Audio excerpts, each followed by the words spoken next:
আসসালামু আলাইকুম, স্বাগত জানাচ্ছি আরটিভির দুপুরের সংবাদে। আপনাদের সঙ্গে আছে আমি নুসরাত জাহান রাকা।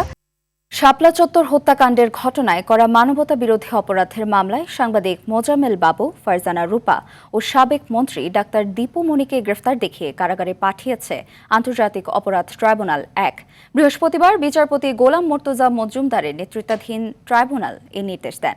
এর আগে সকালে ওই তিনজনকে ট্রাইব্যুনালে হাজির করা হয়। তাদের বিরুদ্ধে হত্যাকাণ্ডের ঘটনায় পরিকল্পনা ও প্রকৃত ঘটনা আড়াল করার অভিযোগ রয়েছে।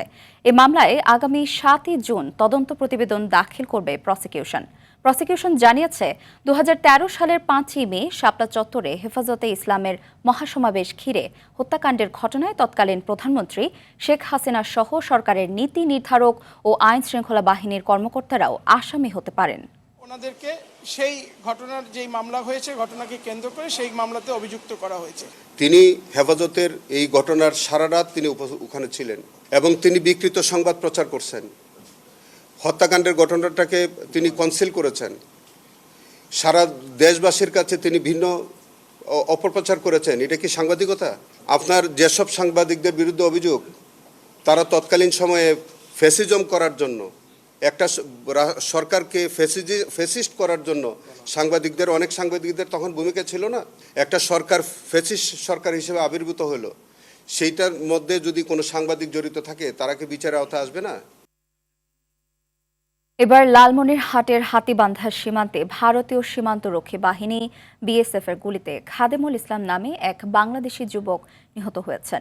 ভোরে উপজেলার আমছল সীমান্তের ৯০৬ নম্বর পিলারের কাছে এ ঘটনা ঘটে। স্থানীয়রা জানান, খাদেমুল সহ কয়েকজন সীমান্তের কাঁটা তারের কাছে গেলে ৭৮ বিএসএফ ব্যাটালিয়নের টহল দল তাদের লক্ষ্য করে গুলি ছোড়ে। এতে মুখ ও বুকে গুলিবিদ্ধ হয়ে গুরুতর আহত হন খাদেমুল। সঙ্গীরা তাকে উদ্ধার করে রংপুরের একটি বেসরকারি ক্লিনিকে ভর্তি করলে চিকিৎসাধীন অবস্থায় তার মৃত্যু হয়। তবে এ বিষয়ে বিজেপির পক্ষ থেকে এখনো কোনো আনুষ্ঠানিক বক্তব্য পাওয়া যায়নি। নতুন করে ভোট সরকার মোদী সরকার আসে পরে উত্তেজনা বাড়িয়ে দিছে। টাইপের কিন্তু আসি হুমকি দেয় বাংলাদেশের লোককে, বলে মোদী সরকার পাশা পাশা হটা হটা, আমরা তো বুঝি হিন্দি মিন্দি কয়। এরা যে ভারতের বাংলাদেশের লোককে কিছুই মনে করে না, পাখির মতো এরা গুলি করে। প্রতিনিয়তই ময়মনসিংহে বাড়ছে হাম ও আক্রান্ত শিশু এবং মৃতের সংখ্যা।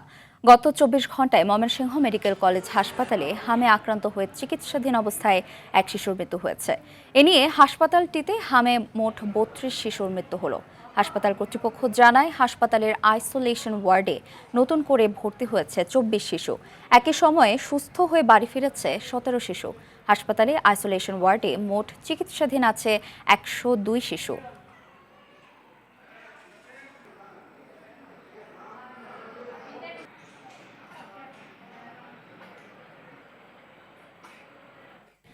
আট কোটি টাকার হাট ১৪ কোটি টাকা হাঁকিয়ে আলোচনায় উত্তরার দিয়াবাড়ির বউবাজার হাট।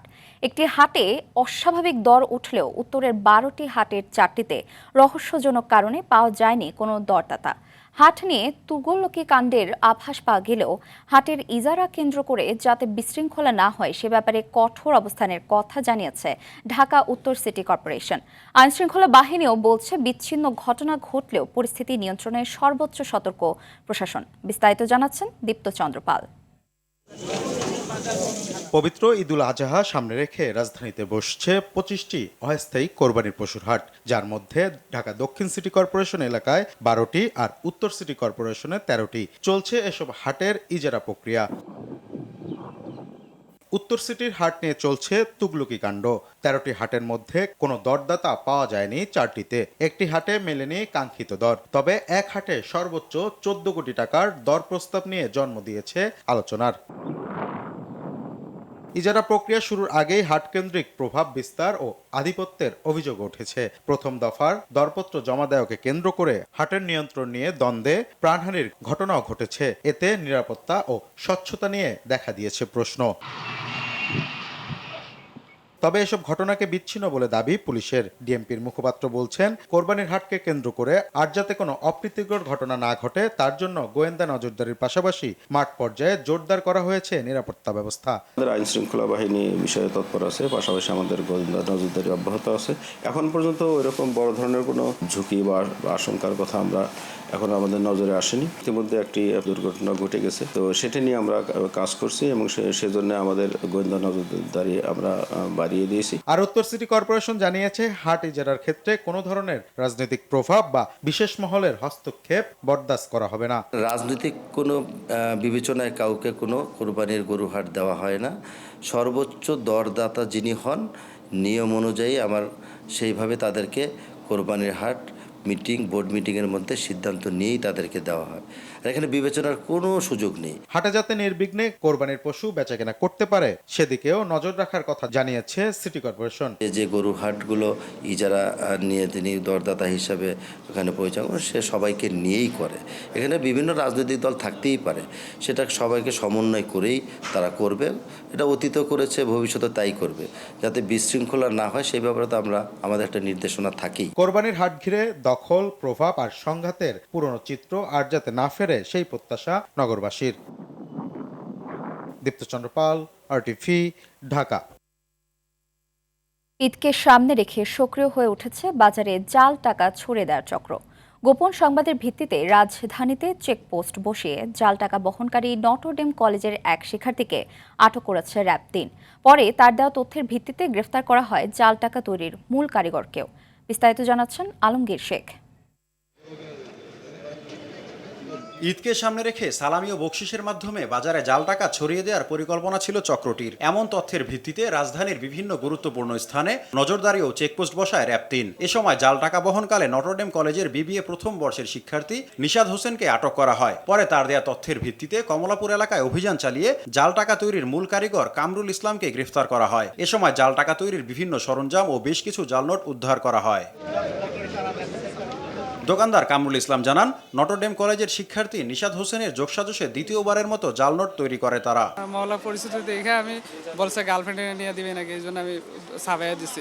ঈদে সালামি দেওয়ার জন্যই জাল নোট তৈরি করছিল বলে জানায় শিক্ষার্থী নিশাদ। সামনে ঈদ তো, তাই চিন্তা করছি যে সবাই তো বকশিস চায়, চিন্তা করছি যে বকশিস দিব। র্যাব কর্মকর্তা জানান, একটি চক্র জাল টাকা বাজারে ছাড়ার পরিকল্পনা করছিল। এমন সংবাদের ভিত্তিতে অভিযান চালিয়ে তাদেরকে গ্রেফতার করা হয়। আমাদের কাছে তথ্য ছিল যে এই এলাকায় জাল টাকা বেচা বিক্রি হচ্ছে, তো আমরা সেই গোপন সংবাদের ভিত্তিতে একটি চেকপোস্ট তৈরি করি এবং চেকপোস্টে একজন কেরিয়ার সহ একজনকে আমরা দেখতে পাই তারা জাল টাকা বহন করছিল। পরে সেই কেরিয়ারের কাছ থেকে আমরা জানতে পারলাম যে তিনি এই দোকানটি থেকে জাল টাকাটা ছাপিয়েছে। ঈদে সব ধরনের লেনদেনে আরও সতর্ক থাকার আহ্বান জানান র্যাবের এই কর্মকর্তা। আলমগীর শেখ, RTV, ঢাকা। এদিকে অনলাইন জুয়া, সাইবার প্রতারণা ও অবৈধ ডিজিটাল আর্থিক লেনদেন চক্রের 6 জন চীনা নাগরিক সহ মোট 9 জনকে ঢাকায় গ্রেফতার করেছে মহানগর গোয়েন্দা পুলিশ ডিবি। দুপুরে রাজধানীর মিন্টো রোডে মিডিয়া সেন্টারে এ তথ্য জানান ডিবি প্রধান শফিকুল ইসলাম। তিনি বলেন, রাজধানীর উত্তরা ও তুরাগ এলাকায় অভিযান পরিচালনা করে তাদের গ্রেফতার করা হয়। মানুষকে স্বল্প সময়ে দ্বিগুণ তিনগুণ লাভের প্রলোভন দেখিয়ে প্রতারণার ফাঁদে ফেলত চক্রটি। শতাধিক সিম ব্যবহার করে অর্থ লুটের পাশাপাশি টাকা পাচারেরও সাথে জড়িত এই সিন্ডিকেট। নাম্বার আইডেন্টিফাই করা হয়েছে এবং এর আগে নগদ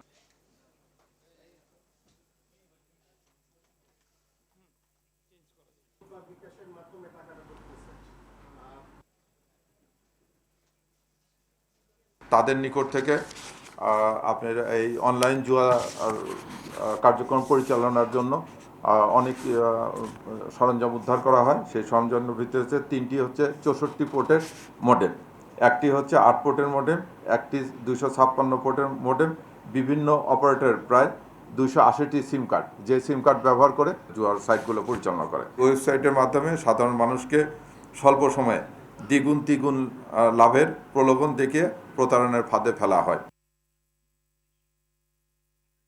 চীন বাংলাদেশের সবচেয়ে বড় বাণিজ্য সহযোগী উল্লেখ করে বাংলাদেশে চীনা বিনিয়োগ আরও বাড়ানোর আহ্বান জানিয়েছেন বাণিজ্যমন্ত্রী খন্দকার আব্দুল মুক্তাদির। দেশের পাট শিল্পের জন্য চীনের প্রযুক্তিগত সহায়তাও চান তিনি। সকালে রাজধানীর বসুন্ধরা আন্তর্জাতিক কনভেনশন সিটিতে দ্বিতীয়বারের মতো আয়োজিত বাংলাদেশ চীন গ্রিন টেক্সটাইল এক্সপোর উদ্বোধনী অনুষ্ঠানে এসব কথা বলেন বাণিজ্যমন্ত্রী। এ সময় চীনের রাষ্ট্রদূত ইয়াও ওয়েন বলেন, নতুন সরকারের সাথে দ্বিপাক্ষিক বাণিজ্য সম্প্রসারণে কাজ করছে চীন। গ্রিন টেক্সটাইল খাতে প্রযুক্তিগত দিক থেকে সব ধরনের সহযোগিতার আশ্বাস দেন তিনি।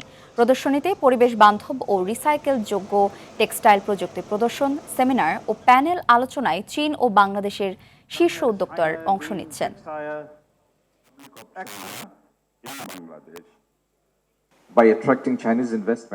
বাণিজ্য ঘাটতি কমাতে পারে চীনের বিনিয়োগ। আমরা চীনের বিনিয়োগকারীদের বাংলাদেশে বিনিয়োগের আহ্বান জানাচ্ছি, যা কর্মসংস্থানের সুযোগ তৈরি করবে।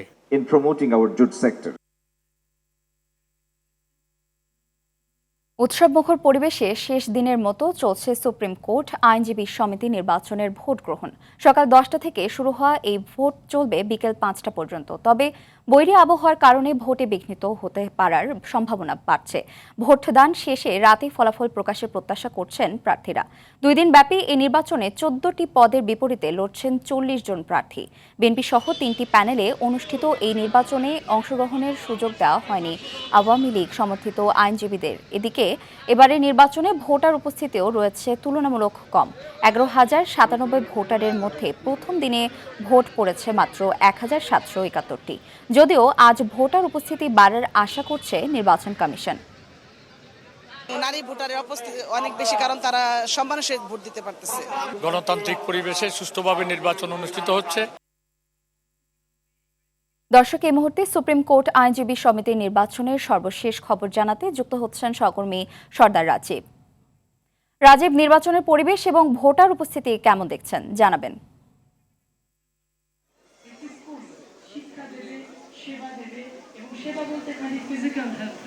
আমরা মেন্টাল হেলথ নিয়ে কাজ করব।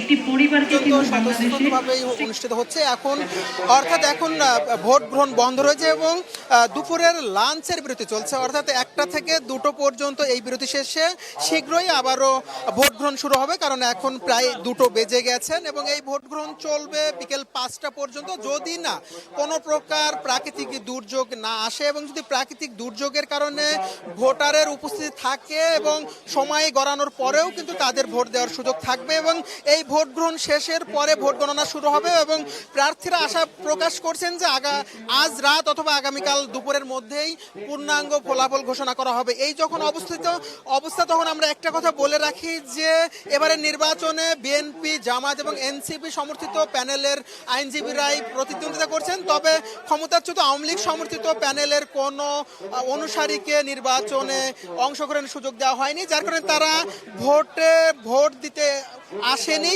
এবং ভোট না দেওয়ার কারণে এবার মূলত ভোটার উপস্থিতি তুলনামূলক কিছুটা কম। এবং তারপরেও আমরা একজন আইনজীবীর সঙ্গে কথা বলি যে এবার নির্বাচন নিয়ে তাদের কি প্রত্যাশা এবং তারা কি চাচ্ছেন। জি, এখন যে উৎসবমুখর পরিবেশে যে ইলেকশন হচ্ছে, এই সুপ্রিম কোর্ট বার অ্যাসোসিয়েশনের ইলেকশন, খুবই উৎসবমুখর পরিবেশে ইলেকশন অনুষ্ঠিত হচ্ছে এবং এখানে 3টি প্যানেল অংশগ্রহণ করেছে। এনসিপির একটি প্যানেল আছে, তাদের প্যানেলের কালার হচ্ছে লাল সবুজ, এবং জামাত সমর্থিত একটি প্যানেল আছে, তাদের সমর্থিত প্যানেল হচ্ছে আপনার রং হচ্ছে সবুজ প্যানেল, এবং বিএনপি সমর্থিত নীল প্যানেল। আমরা একটু জানবো যে কেমন। হ্যাঁ, এবং ভোটারদের মধ্যে যথেষ্ট আনন্দঘন উৎসব বিরাজ করছে। সবাই উৎসবমুখর পরিবেশে ভোট দিচ্ছে, যথেষ্ট পরিমাণ ভোট কাস্টিং হচ্ছে এবং খুবই আনন্দঘন মুহূর্ত হচ্ছে। আমি নিজে একজন ক্যান্ডিডেটের পক্ষেও আমি প্রচারণায় আছি। আমার প্রার্থী তারিকুল ইসলাম, অ্যাসিস্ট্যান্ট সেক্রেটারি। ধন্যবাদ। আমরা একজনের আইনজীবীর সঙ্গে কথা বলছিলাম, তিনি যেটা বলছিলেন যে তারা উৎসবমুখর পরিবেশেই ভোট গ্রহণ দেখছেন এবং তারা মনে করছেন যে বিগত ফ্যাসিবাদী আমলে যে ভোটের কারচুপির অভিযোগ বা প্রমাণ ছিল সেটা এবার হবে না এবং এবার স্বতঃস্ফূর্তভাবে জনগণ তথা এখানকার ভোটারদের বা আইনজীবীদের প্রত্যক্ষ ভোটেই তারা তাদের পছন্দের প্রার্থীকে বিজয়ী করবেন। এই ছিল আমার কাছে সর্বশেষ। ধন্যবাদ। সারা দেশে পৃথক সহিংসতা ও দুর্ঘটনায় শিশুসহ 5 জন নিহত হয়েছেন। কিশোরগঞ্জের কুলিয়ারচরে মাদক নিয়ে দ্বন্দ্বে জাকির হোসেন নামে এক ব্যক্তির হাতে খুন হয়েছেন হানিফ মিয়া। এদিকে নারায়ণগঞ্জের সোনারগাঁয়ে ডাকাতদের হামলায় প্রাণ হারিয়েছেন নজরুল ইসলাম নামে এক ব্যক্তি। চট্টগ্রামে সন্ত্রাসীদের গুলিতে আহত 11 বছর বয়সী শিশু রেশমি আক্তার চিকিৎসাধীন অবস্থায় মারা গেছে। অন্যদিকে রংপুরের পীরগঞ্জে সড়ক দুর্ঘটনায় আহত বৃদ্ধের মৃত্যুকে কেন্দ্র করে চিকিৎসায় অবহেলার অভিযোগে হাসপাতাল ভাঙচুর ও স্বাস্থ্যকর্মীর ওপর হামলার ঘটনা ঘটেছে। এছাড়া কিশোরগঞ্জের অষ্টগ্রামে নিখোঁজ ধান কাটা শ্রমিকের মরদেহ উদ্ধার করেছে ফায়ার সার্ভিস। টানা বৃষ্টির পর হবিগঞ্জের হাওড়াঞ্চলে সোনালী ধান শুকাতে ব্যস্ত সময় পার করছেন কৃষকেরা। বন্যায় জেলায় প্রায় 13,500 হেক্টর জমির ফসল তলিয়ে 350 কোটি টাকার ক্ষতি হয়েছে। কৃষি বিভাগ 78% ধান কাটার কথা জানালেও কৃষকদের দাবি অধিকাংশ ধানই পচে গেছে। সরকারিভাবে ধান সংগ্রহ শুরু হলেও আর্দ্রতার অজুহাতে ভেজা ধান কেনা হচ্ছে না। ফলে বাধ্য হয়ে 500 থেকে 600 টাকা মন দরে ব্যবসায়ীদের কাছে ধান বিক্রি করে চরম আর্থিক লোকসানে পড়েছেন ক্ষতিগ্রস্ত কৃষকেরা। ঘুষ ছাড়া কোনো সেবা মিলছে না ব্রাহ্মণবাড়িয়ার খারেরা ইউনিয়ন ভূমি অফিসে। নামজারি থেকে খাজনা প্রতিটি কাজে অতিরিক্ত টাকা আদায়ের অভিযোগ ভূমি অফিসের নায়েব AKM মনির হোসেনের বিরুদ্ধে। যদিও অভিযোগ অস্বীকার করেছেন এই কর্মকর্তা। ব্রাহ্মণবাড়িয়ার আখাউড়া প্রতিনিধি মোহাম্মদ সাদ্দাম হোসেনের তথ্যচিত্রে আরও জানাচ্ছেন নাদিরা সুলতানা। সরকারি নামজারি ফি 1150 টাকা নির্ধারণ করলেও ব্রাহ্মণবাড়িয়ার কসবার খারেরা ইউনিয়ন ভূমি অফিসে দিতে হয় সর্বনিম্ন 6000 টাকা। এই টাকা ছাড়া কোনো ফাইলেই ছাড়েন না নায়েব মনির হোসেন।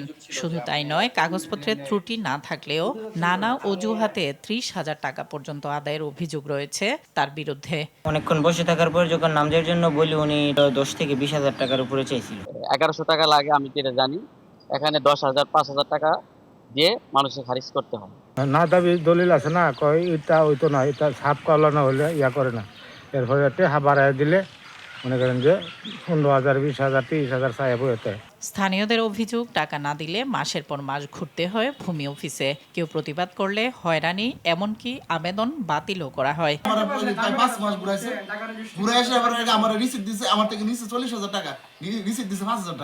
ভুয়া দলিল দিয়েও খারিজ করা হচ্ছে অর্থের বিনিময়ে। যদিও সব অভিযোগ মিথ্যা বলে দাবি ভূমি অফিসের নায়েবের। তো বলছেন যে আপনি টাকা নিচ্ছেন, তাদের কাছে বক্তব্য আছে এবং ডকুমেন্ট আছে অনেক এই বিষয়ে। আর অভিযোগ প্রমাণিত হলে কঠোর ব্যবস্থা নেওয়ার হুঁশিয়ারি ইউএনওর। তদন্ত করার জন্য আমাদের সহকারী কমিশনার ভূমিকে নির্দেশ দিব। তো এটি তদন্ত করে যদি প্রমাণিত হয় তাহলে তার বিরুদ্ধে আমরা বিভাগীয় ব্যবস্থা বা আইনগত যে ব্যবস্থা আছে সেটি নিব। ঘুষ ও হয়রানির কারণে ক্ষুব্ধ স্থানীয়রা স্বচ্ছ তদন্ত ও দৃষ্টান্তমূলক শাস্তির দাবি জানিয়েছেন। নাদিরা সুলতানা, RTV। দর্শক, দুপুরের সংবাদ এ পর্যন্তই। জেলা সংবাদ বিকেল 4:45টায় দেখার আমন্ত্রণ রইল। ধন্যবাদ সবাইকে।